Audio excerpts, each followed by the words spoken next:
मन तुमच्या हातामध्ये नाही।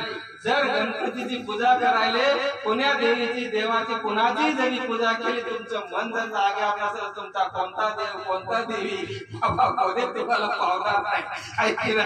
तुमचा मन तिथं त्यांच्या चरणावर अर्पण झालं पाहिजे, है ना।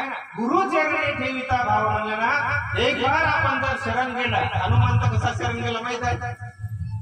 हनुमंत शरण गेलेला माहित आहे? हनुमंतानं एक बार त्यांना गुरुला आपल्या शरण गेला तर पुन्हा ते मागे फिरला नाही, आणि आज तो शाश्वत गावामध्ये बसलेला आहे ना। असंच आमच्या जीवनामध्ये बी आम्हाला आमच्या जीवनाचं जर सार्थक करून घ्यायचं असेल तर आम्हाला बी गुरु जसं ते आम्हाला संत सांगतात, आम्ही त्या वाटेने बाबा खूप लोकांना म्हणतो 5 मिनिट बसा, 10 मिनिट बसा, त्याला काही पैसे लागत काही फुकट आहे, हे असं सांगता त्याचे 60 वर्ष गेले आणि बरेच काही लोकांना घेतले। आज त्याचं जीवन चांगलं आहे, चांगल्या पद्धतीने जीवन जगायले, त्याचे लेकर बाळ चांगले आहे, व्यसनामधून दूर झाले। शांती कुठे भेटते? शांती आमच्यामध्येच आहे। म्हणून संतांमध्ये आणि आमच्यामध्ये फरक आहे, त्याने मनाला हातात संतांनी काय केलं? आधी मन घ्यावे हाती मग पूजावे गणपती। संतांनी काय केलं? मनाला हातात घेतलं, बरोबर आहे। आता आपली काय परिचय आहे म्हणलं तर मन इंद्रियाचा राजा, देव त्याची पूजा।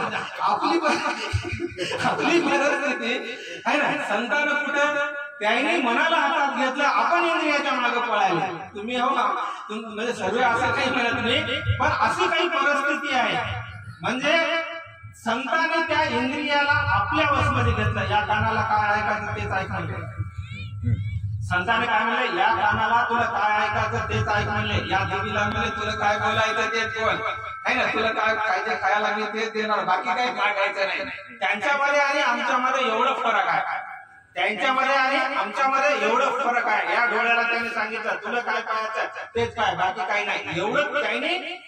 आम्ही इंद्रियाच्या अधीन झालो, ते इंद्रियाला आपल्या हातामध्ये घेतला। फरक काय पडला त्यांच्यामध्ये? संत कसे झाले?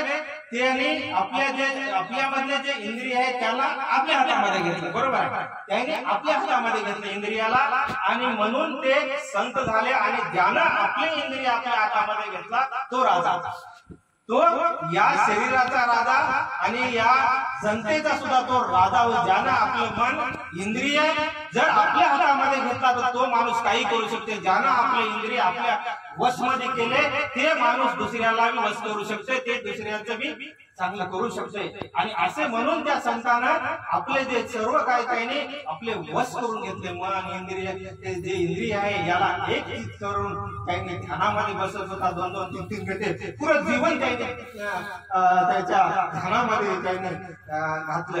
तर आपल्याला तेवढं जेवढे वेळ झालं तेवढं आपण बी सुद्धा जर घात नाही, म्हणून आम्ही जेवढे वेळ झालं तेवढं तुम्ही 5 मिनिट 10 मिनिट तुम्ही बसा, तुमच्या मुलाला सुद्धा बसवा। आणि जे आपले मुलं आहेत ना, हे बी सुद्धा जे आपले त्याच्यात जे आपले दिवसभर आपण काही काम करतो, या काम करल्यामुळं आपलं टेन्शन येते आपल्याला।